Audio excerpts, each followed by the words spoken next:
Nadia had already decided she was leaving before the breadbasket arrived.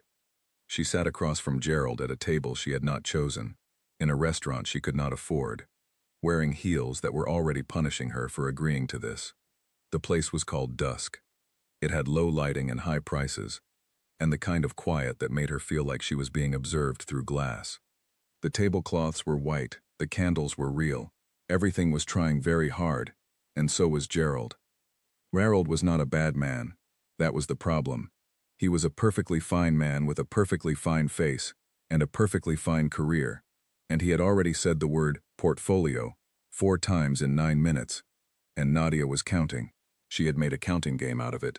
Portfolio was worth 1 point. Yield was worth 2. If he said diversified assets, she was getting up and walking into the ocean. She smiled at him.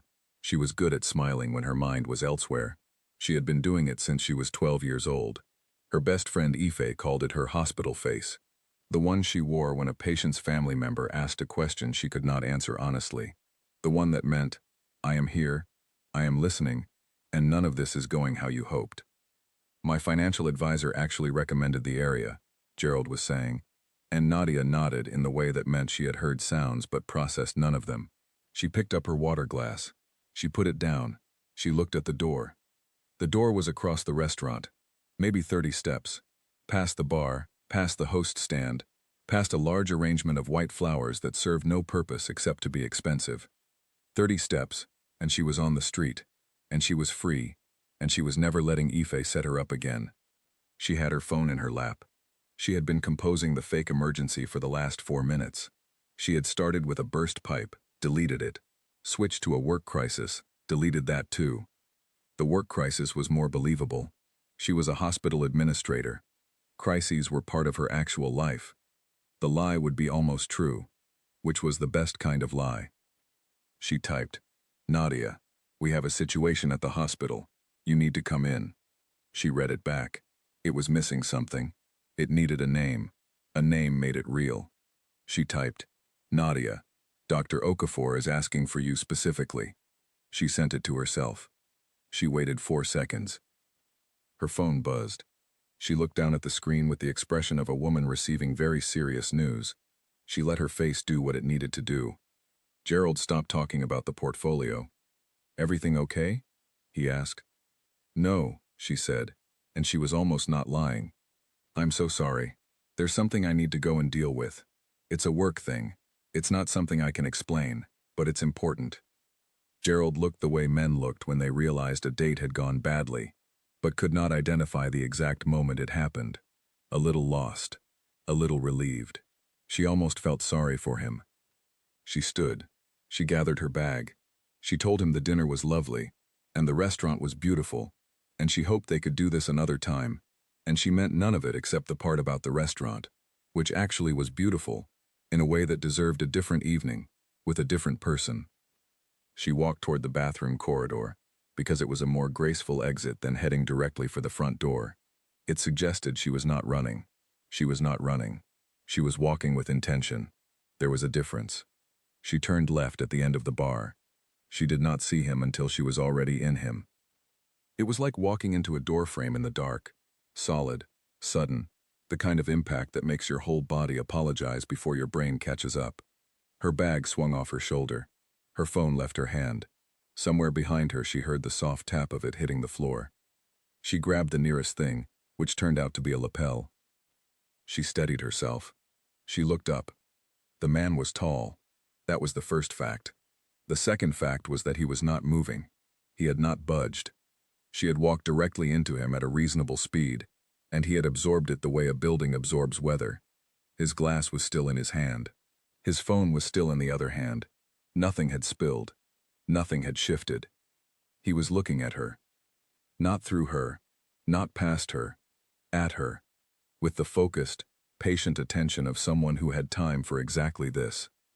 You're going the wrong way, he said. His voice was quiet, accented in a way she could not immediately place. The kind of quiet that does not need volume because it assumes it will be heard. I'm going exactly where I'm going, Nadia said. Thank you.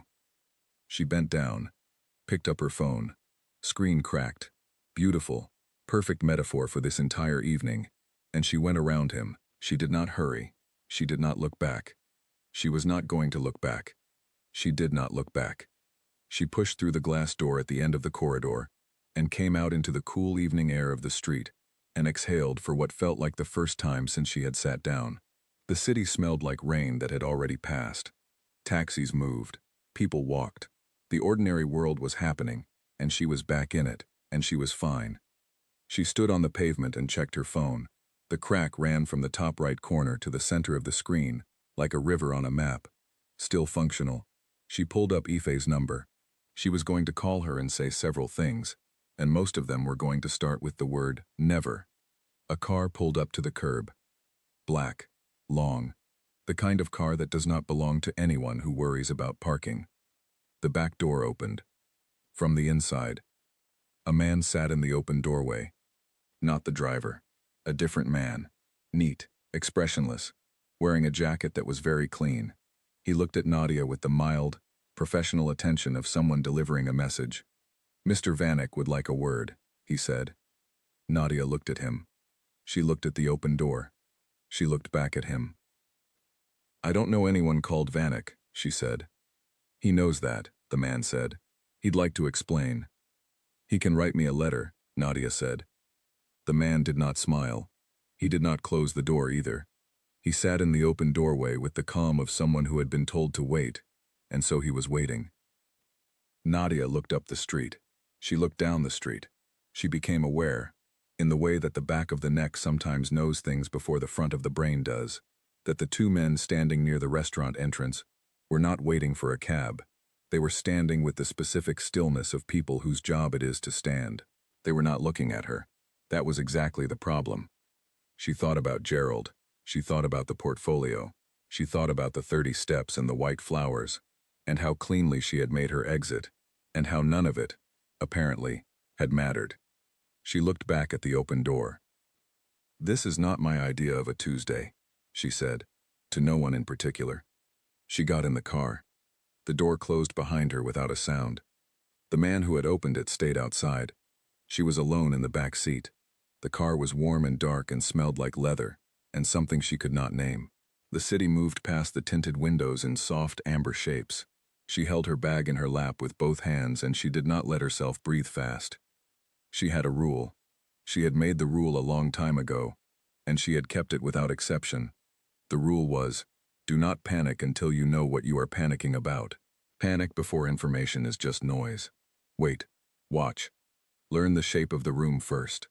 The car moved for 4 minutes. She counted. It turned once, then again, and then it stopped. They were still in the same part of the city. She had not been taken far. The door opened. Not from the inside this time. The expressionless man was standing on the pavement, holding the door. Behind him was the same restaurant, the same glass front, the same white flowers visible through the window. "He's inside," the man said. Nadia looked at the entrance. She thought about walking away. The pavement was right there. The city was right there. She was a grown woman with a cracked phone and functioning legs. She thought about the two men who had been standing at the entrance. She thought about what it meant that Gerald had gone pale and excused himself 3 minutes after a man she did not know had walked through that door. She needed to understand what she had walked into. She went back inside. The host looked at her and said nothing. She followed a different path through the restaurant this time, past the main dining room, and down a short corridor she had not seen before, and she was shown to a private booth at the back. He was already sitting. He had put his phone away. His glass was on the table. He was looking at the middle distance, unhurried, and when she came in, he shifted his attention to her with the same quality it had carried in the corridor, like a lens adjusting, like something focusing. She sat down across from him. She put her bag on the seat beside her. She looked at him directly because she had decided this was the only currency she had right now, and she was going to spend it. "Talk," she said. He almost smiled. Not quite. The corner of his mouth moved in a way that a court of law could not have confirmed.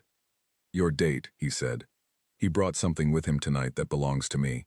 He left without completing what he came to do. That makes this an open situation." "I had nothing to do with whatever Gerald was doing," Nadia said. I met the man twice. Once at a coffee shop with my friend supervising, and tonight, that's the full history. I know, he said. Then why am I here? Because I need to confirm it, he said. And I prefer to confirm things myself. She looked at him for a long moment. She looked at the shape of the table between them. She looked at the single glass on his side and the empty space on hers. How long does confirming things take? She asked. A few hours, he said. Maybe less. She thought about the hospital face. She put it on carefully, like something valuable being handled. I'm a hospital administrator from Peckham, she said. I came here tonight because my best friend told me Gerald was kind and financially stable, and that I needed to stop being a person who says no to everything. I said yes. This is what saying yes got me. I need you to understand that I find this genuinely funny in the worst possible way. He looked at her. Something shifted in his face. Not softened. Shifted. Like a piece of furniture that had been moved 1 inch to the left. A few hours, he said again. You'll be comfortable. Comfort, Nadia said, is not the issue. He waited. The issue, she said, is that I came to this restaurant to leave a bad date, and I walked into whatever this is instead, and no one has offered me so much as a glass of water. He signaled, without looking away from her. Someone appeared.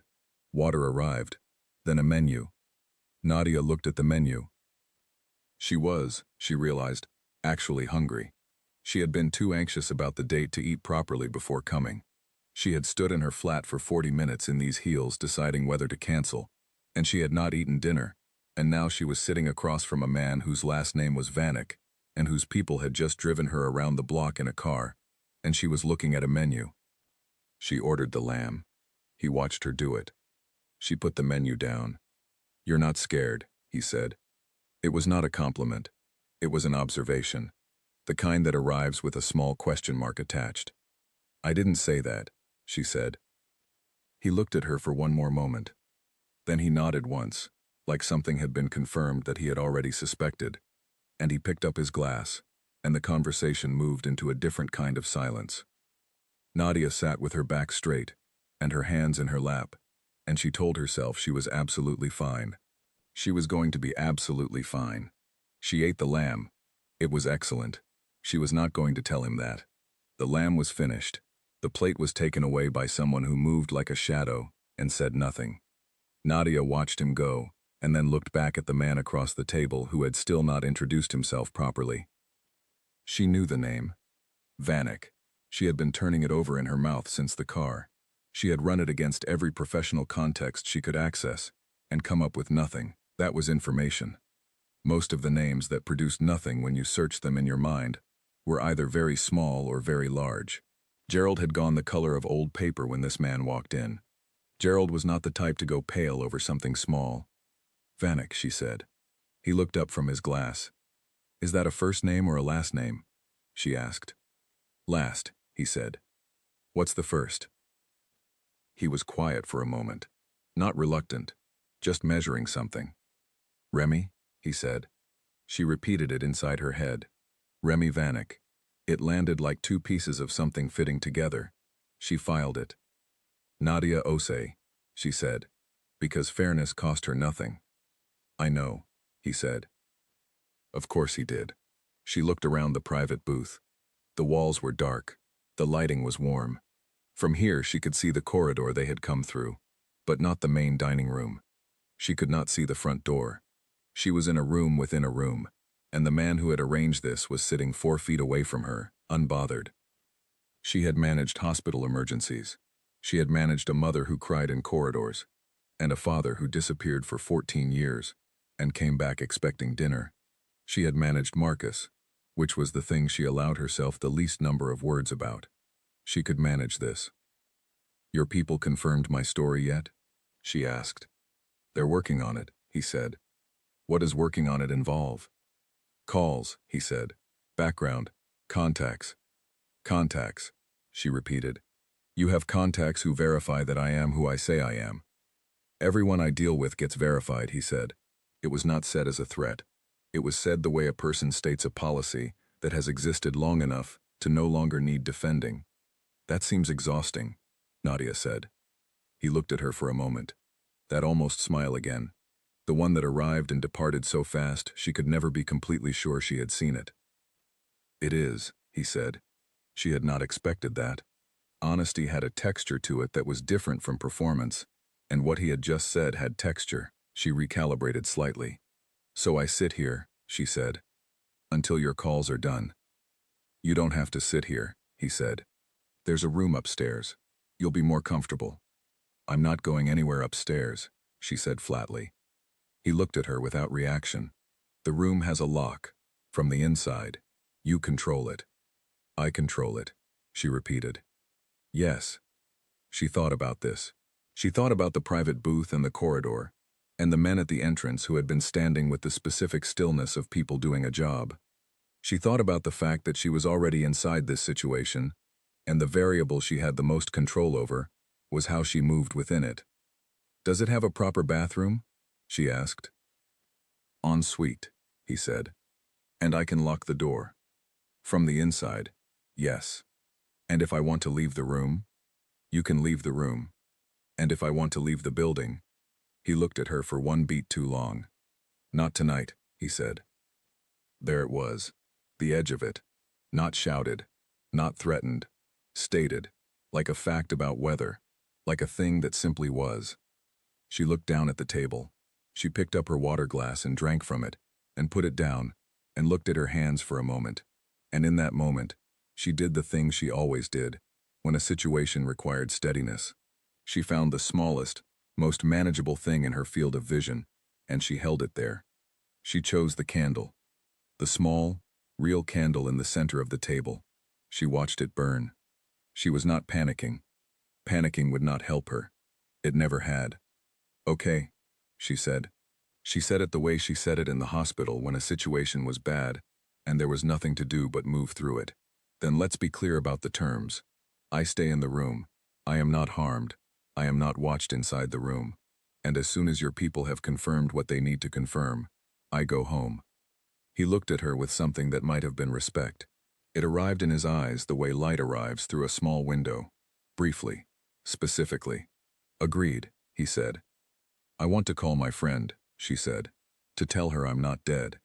He reached into his jacket and set his own phone on the table between them. Use mine, he said. She looked at the phone. She looked at him. So you can hear what I say, she said. So you don't send your location to someone who will call the police, he said, which would make tonight very complicated for everyone. He was not wrong. She hated that he was not wrong. She picked up his phone. She called Ife from memory. It rang 3 times. Hello? Ife's voice was cautious. Unknown number. It's me, Nadia said. I'm using someone else's phone. I'm fine. The date went sideways, but I'm fine. Don't call anyone. I'll explain later. Sideways how? Ife said immediately. Nadia, sideways how? I'm fine, Nadia said again. I promise. Go to sleep. She ended the call before Ife could ask another question. She set the phone back on the table. She slid it toward him. He picked it up and put it away without looking at the screen. Thank you, she said. And then, because she could not help it, she's going to be awake all night. She sounds like a good friend, he said. She set me up with a man who turned out to be involved in whatever this is, Nadia said. The jury is still out on how good a friend she is. He almost laughed. She felt it more than saw it. A small, controlled release of something. She stood. She straightened her dress. She looked down at her left heel, which she had felt wobble twice during the evening, and which she was now deeply suspicious of. Show me the room, she said. He stood. She had forgotten, in the sitting, how tall he was, not in a way she was going to think about. He led her out of the booth, through a different corridor than the one she had come in by, up a short flight of stairs she had not seen, and to a door at the end of a short hall. He had a key. He opened the door and stepped back. She went in first. The room was not what she had built in her head. She had prepared herself for something bare, something that felt like a warning. What she found was a suite, real furniture, a large bed with white linen, a desk by the window, a sitting area with 2 chairs, and a lamp that gave off warm light. The kind of room that cost more per night than her weekly take-home pay. She stood in the center of it and turned slowly. The bathroom was to the left, door open. She walked to it and looked inside. Full bathroom. A lock on the door, as he had said. She turned the lock. It worked from the inside. She turned it back. She came back to the main room. He was still standing in the doorway. The door to the corridor locks from the inside too, he said. There's food in the small fridge. If you want anything else, press the button by the bed. The button by the bed, she said. Which summons who? Someone who will bring you what you ask for, he said. That's all. She nodded. She sat down on the edge of the bed, because her heels were now actively making her life worse, and she slipped them off and set them beside her, and she looked at the left one and saw it. The heel was cracked. Not broken off, but cracked. A clean diagonal split through the base. She picked it up. She turned it over in her hands. 53 pounds. She had paid 53 pounds for these at a sale she had stood in line for. She had worn them twice. They had not deserved this.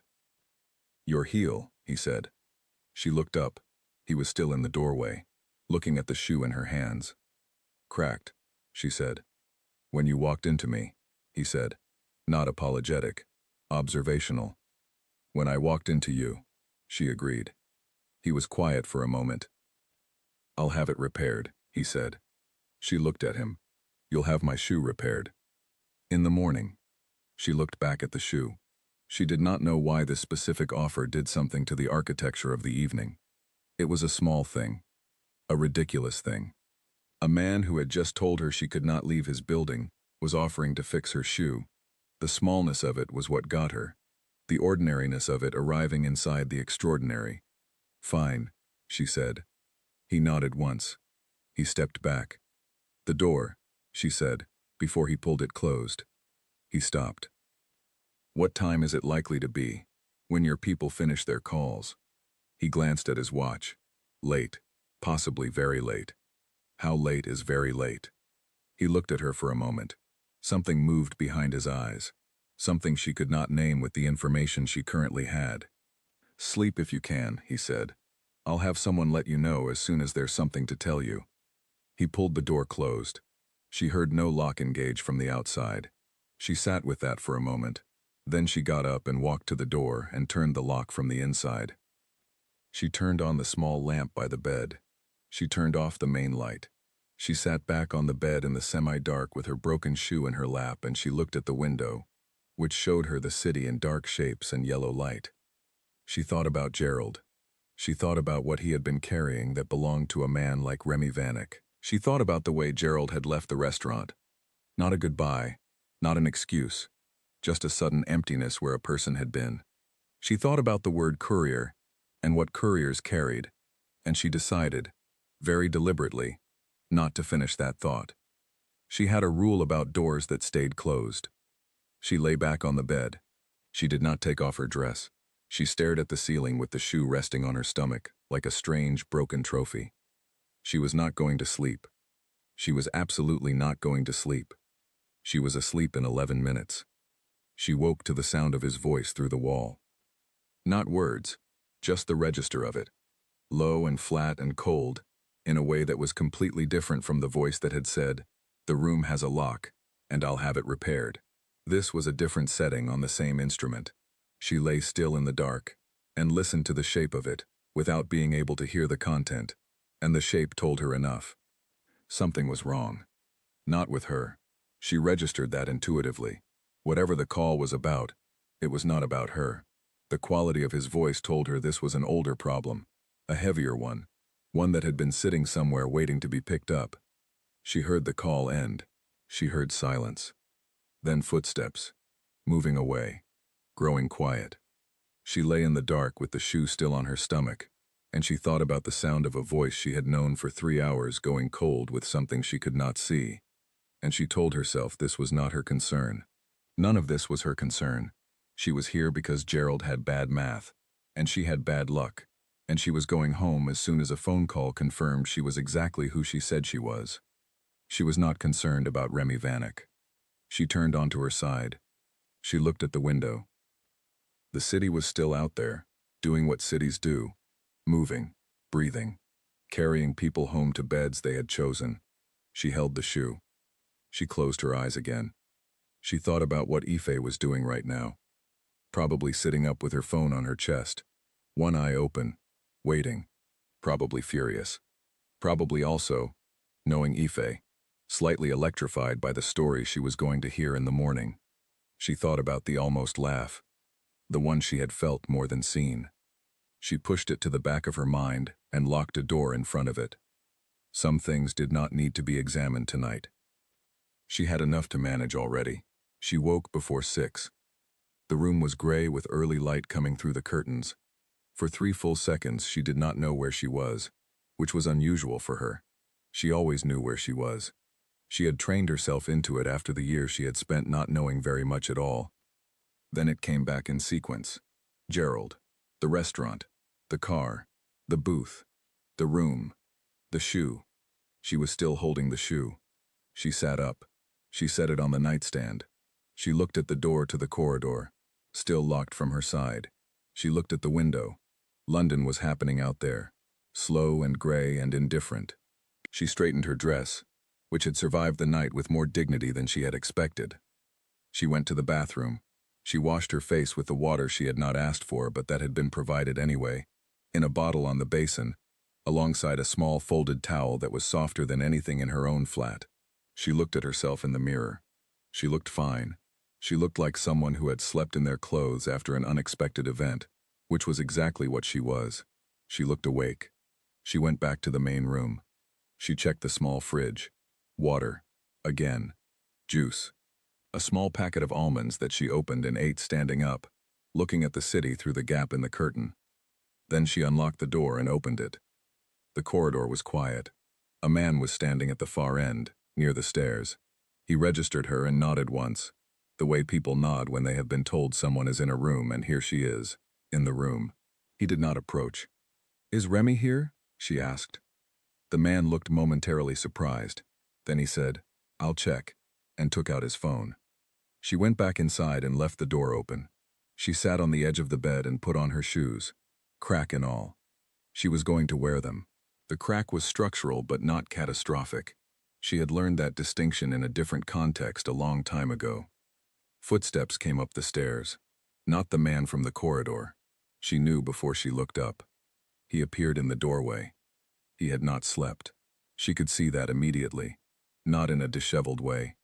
He was still wearing the same jacket from the night before, and it was still clean, but there was something in the set of his face that told her the hours since that phone call had been spent doing something difficult. He looked at her on the edge of the bed with her shoes on and said, "You're up." "I'm always up early," she said. "Hospital schedules." He nodded. He came in and sat in the chair near the window. Not on the bed, not on the small sofa, the chair, the one that put distance and furniture between them. She noticed this. "Your story has been confirmed," he said. She exhaled once. Short. "Good. You are exactly who you said you were. The hospital, the position, the history. You had no knowledge of what Gerald was carrying, or who he was working for." "I told you that last night," she said. "I know," he said. "Now I've confirmed it." She looked at him. "Is there a difference?" He looked back at her. "Yes," he said. "There is always a difference." She thought about this for a moment. She thought about the word always, and what it implied about the amount of time he had spent in rooms where people told him things that were not true, and the amount of care it had taken to build a system that told him which things were real. "Can I go home?" she asked. "Yes," he said. She stood. She picked up her bag. She checked that her phone was in it. The cracked screen looked worse in the daylight. She had insurance. She would sort it out. "Car will take you wherever you want to go," he said. "I can take a cab," she said. "There's a car outside," he said. "Take it." She started to argue. She looked at his face. He was not asking. He was not threatening either. He was doing the thing she had noticed in him, stating something as a fact because to him it was one. She made a decision about which arguments were worth having this morning. "Fine," she said. She walked to the door. She stopped. She didn't know why she stopped. She had been moving toward this exit since last night. It was right there. The corridor, the stairs, the front of the restaurant, the car, Peckham, her own flat, her own bed, her own life. She turned around. He was still sitting in the chair. He was watching her, the way he always seemed to be watching her, like she was doing something interesting, simply by standing in a room. What was Gerald carrying? She asked. She had told herself last night she was not going to ask that. She had locked a door in front of it. Apparently, she had unlocked it while she slept. Something that belonged to people I deal with, he said. He was supposed to deliver it here. He took it and disappeared instead. And now? She asked. The situation has been resolved, he said. She looked at him for a moment. Resolved, she repeated. Yes. She looked at the floor. She looked at her shoes. She looked at the crack in the heel. You said you'd have this repaired, she said. Leave them, he said. Someone will bring them to you. She looked at him. I don't want a stranger coming to my flat with my shoe, she said. He almost smiled. There it was again. That fraction. A neutral location then, he said. Or you could just not worry about the shoe, she said. It's fine. I'll replace them. They're cracked because of me, he said. She looked at him for a long moment. There was something in the way he said that which did not belong to this conversation. Something that carried more weight than a broken heel. A man who tracked his debts. A man who knew what he owed and liked to clear it. You didn't make me walk into you, she said. I was standing in your way, he said. She left the room before she said something she would need to examine later. The car took her home. The driver said nothing. She sat in the back with her bag and her cracked phone and her broken heel, and she watched London go past the windows, and she was intensely aware of how much she did not know about the night she had just had. There were shapes in it she could see but not identify. Gerald. The phone call after midnight. The cold register of a voice through a wall. She arrived home at 7:15 in the morning. She took off her shoes in the hallway. She put on the kettle. She stood in the kitchen in her dress and waited for it to boil. Her phone rang. Ife. She answered before the second ring. Talk, Ife said. Nadia talked for 40 minutes. She told her most of it. Not all. The parts she left out were the parts she had not yet assigned language to. The almost smile. The chair by the window. The shoe. When she finished, Ife was quiet for 4 seconds, which was rare for Ife. Are you safe? Ife asked. I'm standing in my kitchen in last night's dress, Nadia said. I'm fine. Nadia, Ife said, in the way that one word can contain an entire paragraph of concern. I'm fine, Nadia said again. It was strange and I would like to never repeat it, and I need you to tell me more about Gerald before you ever set me up with anyone again. Gerald, Ife said. I met Gerald at a work thing. He seemed normal. He seemed normal, Nadia said. Right. She ended the call and drank her tea and sat on her sofa and looked at the wall. She went to work that afternoon. She was scheduled for a half day. She put on different clothes and different shoes. Flat, sensible, reliable shoes she had owned for 3 years. And she went to the hospital, and she administered things, which was what she was good at. She coordinated. She communicated. She solved small problems before they became large ones. She moved through the day with the efficiency of someone who had been trained by necessity to function under unusual circumstances. She did not think about Remy Vanek. She thought about him twice, but she did not count those. 4 days passed. On the 5th day, a package arrived at her workplace. At the hospital, addressed to her. She had not given anyone here her name. She had not given anyone she met that night the name of her hospital. She stood in the post room with the package in her hands and looked at it. Small, brown, wrapped in paper, her name on the front in handwriting that was precise and angular and completely unfamiliar. She opened it in the post room, standing up. Inside were her shoes, both of them. She turned the left one over. The heel was perfect, not replaced with something new. Repaired. The exact heel, seamlessly, invisibly mended. She ran her thumb along the base. Nothing. No crack. no seam. It was as though it had never happened. There was a note inside. Small card. 3 words. A neutral location. She stood in the post room of the hospital where she worked, and she looked at the shoes and the card, and she thought about a man who had tracked down her workplace to keep his word about a 53-pound shoe. She thought about the chair by the window, the distance he had maintained, the specific quality of the word always, and the weight it carried. She put the shoes in her bag. She put the card in the inside pocket of her coat. She went back to work. That evening she called Ife. "I need to ask you something," she said. "Obviously," Ife said. "If I was going to do something that was probably a mistake, would you try to talk me out of it?" Ife was quiet for exactly 3 seconds. "Depends on the mistake." "Something I can't properly explain," Nadia said. "Something I probably shouldn't want but do." "Do?" Ife said. "Present tense? Like, right now?" "I'm gathering data," Nadia said. "You are the only person I know," Ife said, "who calls wanting something gathering data." "I'm being careful," Nadia said. "Careful is good," Ife said. "But Nadia, listen to me. Careful is what you've been for 3 years. Careful is what you were with Marcus when careful was definitely what was needed. But it's been 3 years, and you're not using the word careful the way someone uses it when they're protecting themselves. You're using it the way someone uses it when they want permission to stop."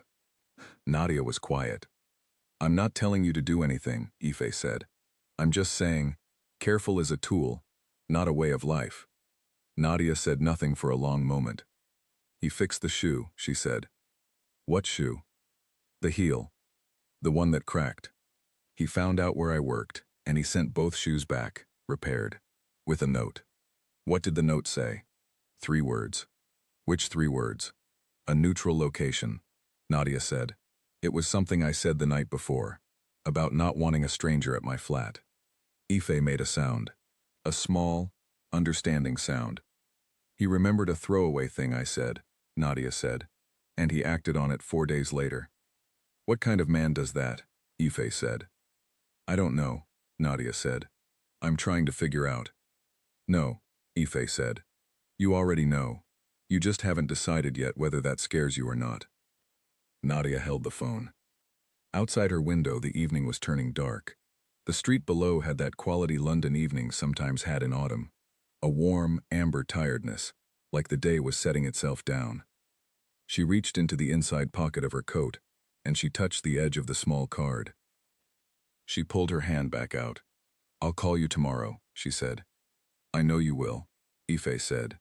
"And Nadia, whatever you decide, you are not the same person you were 3 years ago. Don't make decisions like you still are." Nadia ended the call.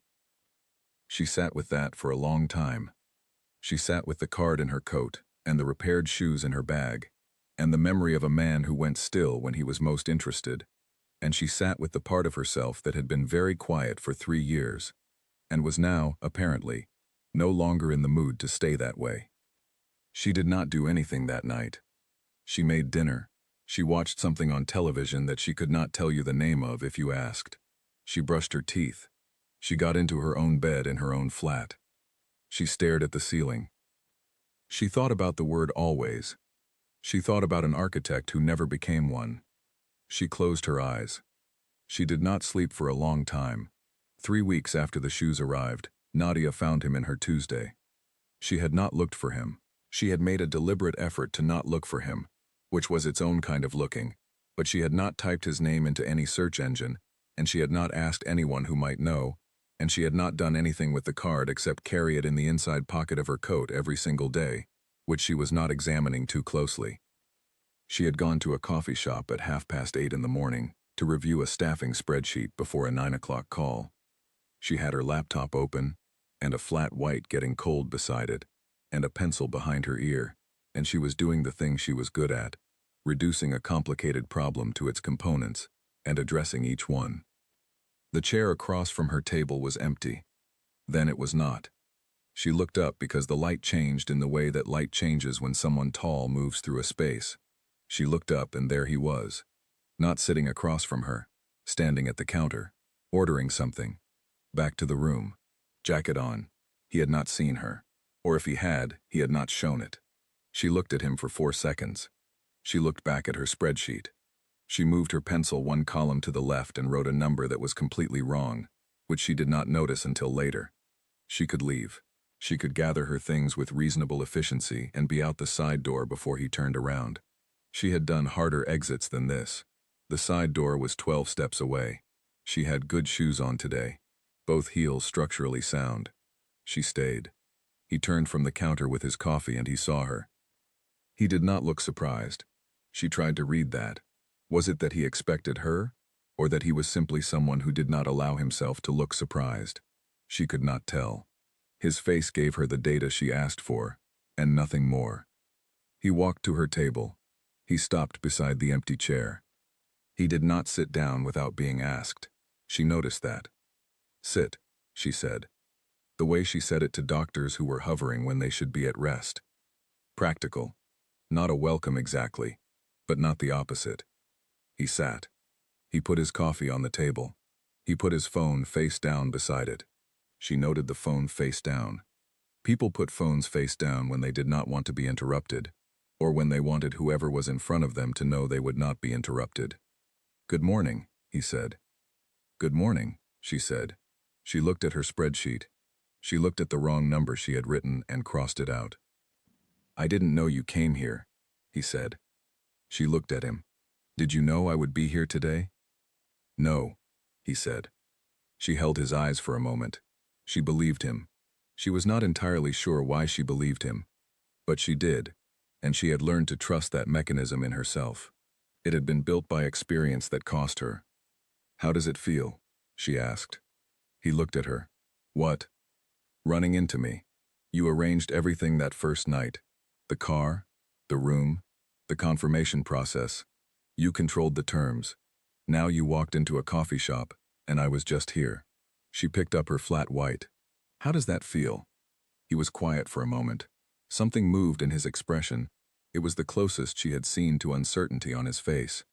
"Strange," he said. "Strange how?" "Like finding a variable I hadn't planned for," he said. She put her cup down. She looked at him steadily. "I'm a variable. Everyone is," he said, "but not everyone surprises me." She thought about this. "I surprise you." "You ate the lamb," he said. She almost laughed. She pressed her lips together and looked at her spreadsheet. "I was hungry," she said. "You'd been taken somewhere against your will," he said, "by someone you had reason not to trust, and you sat down and ordered the lamb. I had already decided you weren't going to hurt me," she said. "How had you decided that?" "Because you could have frightened me from the beginning, and you chose not to," she said. "People who intend to hurt you make themselves larger. You made yourself smaller. You gave me the room, the lock, the choice about the phone. These were not the actions of someone who wanted me scared." He looked at her for a long time. "What did you think I wanted?" he said. She considered him. She looked at the table. She looked at her hands. She was not the kind of person who said things she had not thought through, and she had thought through this exact question many times in the last 3 weeks, and she had arrived at an answer she kept not saying. She said it now. "I think you were curious," she said. "I think you walked into that restaurant expecting a transaction, and you ended up in a conversation, and it didn't go the way things usually go for you. I think I interested you, and I think that's something that doesn't happen to you very often." He was very still.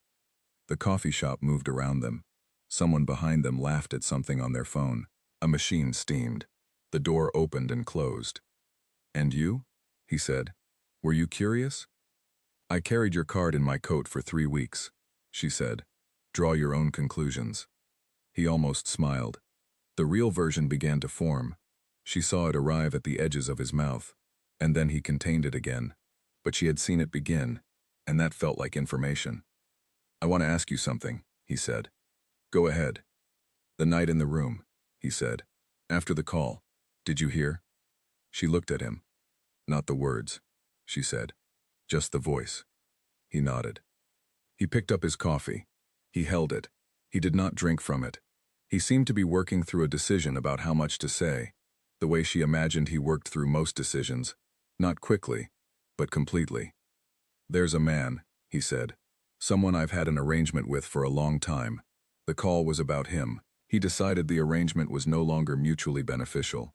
He made a choice about that. And the choice affected you," she said. "The choice put 3 of my people in a difficult position," he said. "I spent most of the night resolving it." She looked at him. She thought about the cold register of his voice through the wall. The difference between the man who said the room has a lock and the man whose voice had dropped to something flat and final. "Resolved," she said, like Gerald's situation was resolved. He looked at her directly. "No one was harmed," he said. "If that's what you're asking. Is that always the answer?" she asked. "No," he said. "Not always." She appreciated the honesty so much that it surprised her. She had spent enough time around people who performed honesty to recognize the real thing. The real thing was usually quieter and rarely came with reassurance attached. He had not said, "I am not a violent man." He had not built a case for himself. He had just told her the truth as it was, which was that sometimes things in his world ended badly, and last night had not been one of those times. She looked at her spreadsheet again. She looked at the wrong number. "I need to finish this before 9, she said. He nodded. He stood. He stood. And he picked up his phone, and he did not ask for her number, and he did not suggest they do this again. He simply looked at her once, in the way he looked at things he intended to keep in his field of attention, and then he said, "Enjoy your coffee," and he left. She watched him go through the glass of the coffee shop window. She watched him reach the pavement and turn left. She watched until he was out of sight. She turned back to her spreadsheet. She fixed the wrong number. She finished the spreadsheet. She made the 9 o'clock call. She did not think about him for the rest of the morning. She thought about him at lunch. She thought about him during the afternoon, the way you think about a song you cannot fully remember, in fragments, in tones, without the full shape. She thought about the phone face down on the table, the way he had answered no, without defensiveness or decoration. She went home. She cooked. She called her mother, who talked for 45 minutes about a cousin's wedding and a situation involving a neighbor in a parking space, and Nadia listened and said the right things, and looked at her coat hanging by the door and thought, 3 weeks with a card in your pocket is a kind of answer. A week after the coffee shop, Ife called. "There's a charity event," Ife said. "The hospital foundation one. You said you'd come." "I did say that," Nadia said. "It's Thursday, the one at the Meridian. You said yes in March."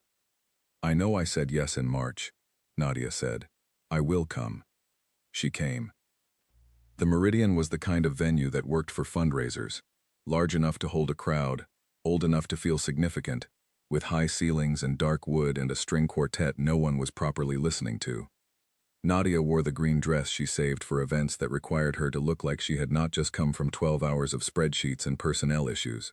She wore the repaired shoes. She stood with Ife near the drinks table in the second hour of the event, and she was in the middle of a sentence about the hospital board when she felt it. Not a sound, not a movement she could point to, a quality of the room, a recalibration. She turned. He was 20 feet away, standing with 2 men she did not know, jacket on, glass in hand. He had not seen her yet, or he had seen her and was allowing her the moment to process this. She turned back to Ife. "He's here," she said. Ife stopped mid-sentence. "Who? Is he here right now?" 20 feet to my left." "Don't look obvious," Ife said immediately, and then looked directly at him with the energy of someone who had been waiting weeks to match a story to a face. "Oh," she said. "Oh, Nadia. Stop. He's—" "I know," Nadia said. "He's not what I was expecting." "What were you expecting?" "I don't know," Ife said. "More of a Gerald, probably." Nadia looked at the glass in her hand. She set it down on the table. She looked at the room, the crowd, the string quartet, the dark wood, the high ceiling. She thought about 3 years. She thought about the careful, and the doors she had kept closed, and the very particular way she had arranged her life so that nothing could get too close to the parts that were still putting themselves back together.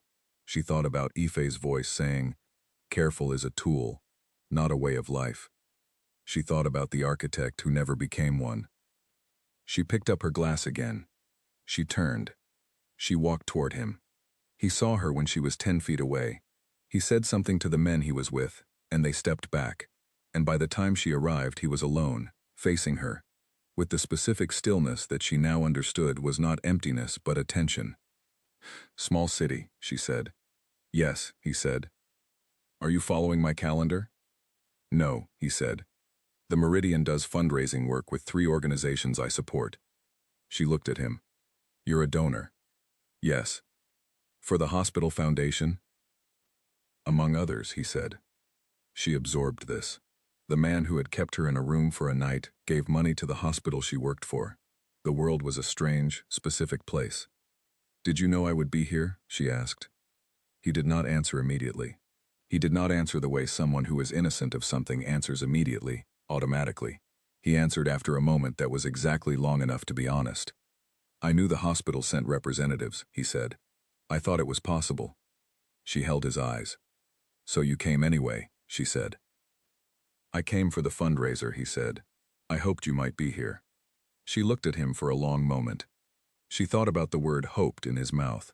From a man who operated entirely on certainty and confirmed information and resolved situations. The word hoped in that context was not a small thing. She understood this. She said, "Walk with me." He fell into step beside her. They walked the perimeter of the room, past the string quartet and the drinks tables and clusters of people who moved around them, without knowing what they were moving around. She did not know exactly what she was doing. She was gathering more data. She was following something she could not name with the vocabulary she usually used. They ended up near a window. The city was below them, dark and amber and moving. "Tell me something," she said. "Something you don't usually tell people." He was quiet. She waited. "I still draw," he said. "Buildings. I have notebooks. I've had them since I was 17. She looked at him. "What kind of buildings?" "All kinds," he said. "Public ones mostly. Libraries. Hospitals. Buildings that belong to everyone." She looked out the window. Buildings that belong to everyone. Said by a man whose whole world was about ownership and control, and private rooms with locks. The gap between those two things was where something real lived. She could feel it. "Why didn't you become one?" she asked. "An architect." He was quiet again. Different quality of quiet. "My father died when I was 19, he said. There were debts. There were people who expected certain things. By the time the situation was manageable, the path had closed." She said nothing. She let what he had given her exist without piling anything on top of it. A life redirected by debt, by obligation, by the kind of circumstances that do not ask permission. She understood that shape. Not the same circumstances, the same shape. "I'm sorry," she said. "It was a long time ago," he said. "Long time ago doesn't mean it's finished," she said. He looked at her. For the first time in all the time she had been looked at by him, she saw something that was not controlled. A brief, unmanaged thing. It arrived in his eyes and left before it could be catalogued. "No," he said. "It doesn't." They stood by the window for a long time. The string quartet shifted into something slower. The room moved around them. People laughed and clinked glasses and raised money for good causes. Ife was somewhere behind them, being absolutely not subtle about watching. Nadia looked at the city below. "I'm not easy," she said. It was not a warning. It was a fact she was offering. "I don't bend easily, and I don't trust easily, and I've spent the last 3 years building a life that's mine, and only mine, and I am not going to rearrange it for anyone without good reason." He listened. "I'm telling you this," she said, "not to push you away. I'm telling you this because I think you understand what that costs, and I don't want to have to explain it in smaller words later." He was very quiet. "I understand it," he said. She looked at him. "And," she said. "And," he said, "I have been operating in a world where nothing surprises me for a very long time. And then you walked into me in a restaurant corridor and ordered the lamb and called my bluff with your eyes open and slept in your clothes, and held a broken shoe, like it was the only thing you could hold. And I sent the shoes because it was the right thing to do, and also because I wanted you to know that I notice things. Small things. I notice when something matters to someone even if it doesn't matter to anyone else. Nadia held very still. You notice things, she said. Yes, he said. She looked at the city. She was not going to look back at him immediately. She needed a moment. She was allowed a moment. She thought about the card in her coat. Still there. Every day. She looked back at him. Don't be careless with that, she said. With noticing. Don't notice me carefully for a month and then stop. I can't do that again. She had not meant to say again. The word arrived before she could manage it. He looked at her. He did not ask about the again. He did not need to. I'm not careless, he said. She believed him. She was slightly furious that she believed him, and she also knew that fury was something she used when she was trying not to feel something else, and she was feeling something else, and she had just decided 3 minutes ago to stop mistaking fear for wisdom. She looked at the room. She looked at Ife, near the drinks table, who made a small, encouraging gesture with her hand. She looked back at him. Fine, she said. The word she used when a situation was confirmed, and she was moving forward in it. He looked at her. Fine, he said back. Quiet, certain. The string quartet played something that neither of them heard. The weeks after the meridian were unlike any weeks Nadia had lived in a long time. Not because anything was dramatic, because nothing was. That was the strange part. She had been braced for the version of this that she understood, the version that arrived with intensity and ultimatums, with someone needing her to choose between her life and a feeling. That was the version she knew. She had the receipts from it. What happened instead was that Remy Vanek was simply there. Not always physically. Not in a way that crowded her. He was there the way a hand is there when you didn't know you needed it until you reached out and it met yours. He called at times that made sense. He canceled once with enough notice to be respectful. He remembered things she said. Not the dramatic things. Not the useful things. The small throwaway things. She mentioned once that she could not find good suya in her part of London, and 4 days later he texted her the name of a place she had walked past 50 times without knowing what was inside. No commentary, just the name and the street. She went. It was excellent. She did not immediately tell him it was excellent. She told him a week later, in passing, and he said nothing, and she understood that the point had never been the acknowledgement. He had never been someone who needed acknowledgement for the things he did. She was starting to understand what that was. They had dinner twice, not at dusk, which she had vetoed on principle, at places she had suggested, both times, and he had arrived on time, both times, and neither evening had ended with her in a room with a lock. They talked for hours. She had not talked like that with anyone in a very long time. Not the hospital face version, not the managed, measured version that she had been running for 3 years, because she had learned the hard way that people you opened to could leave through the gap. She talked. He listened, the way he listened to everything, completely, like what she was saying was the only information in the room. She told him about her father coming back after 14 years, as though absence was a thing that just happened to people, and not a choice he had made repeatedly. She told him in 4 sentences, and did not elaborate, and he did not push. And the fact that he did not push was the thing that made her, 2 weeks later, tell him the rest of it. Not because he asked, because the room he left around the story made it possible to fill. He told her about his father's debts. He told her about the man who had come to him at 19 with an offer that solved every immediate problem and created all the long-term ones, and how 19-year-old Remy had taken it because he did not yet know the difference between a solution and a trap. He told this without anger, with the flatness of someone who has moved through something so completely that it no longer had heat, only shape. She listened. She did not flinch. She did not offer him the kind of sympathy that is actually about the person giving it. She listened the way she wanted to be listened to. This, she realized, was what it was. This specific thing. This return. This being heard in the same register you were heard in. She had not had that before. She had thought she had. She had been wrong. 6 weeks after the meridian, On a Saturday afternoon, she was in Remy's kitchen. She had not planned to be in his kitchen. She had not planned for there to be a his kitchen in her life. She had arrived to drop something off. A book she had mentioned and he had asked to borrow. A thing she had not expected to be taken literally, but apparently he took most things literally. And she had ended up staying because the city was raining in the serious way it sometimes rained in November, and because he had put a pot of coffee on, and because the kitchen was warm. His home was not what she had imagined. She had imagined something that looked like the private booth at the restaurant. Dark, controlled, deliberate. What she found was large but not cold. The kitchen had good light. The shelves had things on them. Real things, not arranged things. A cracked mug. A jar of something she didn't recognize. A small framed drawing of a building. She had looked at the drawing without moving toward it. But he had seen her look. "First building I ever drew," he said. "I was 14. She looked at it from where she stood. Clean lines. A library shape. Large windows.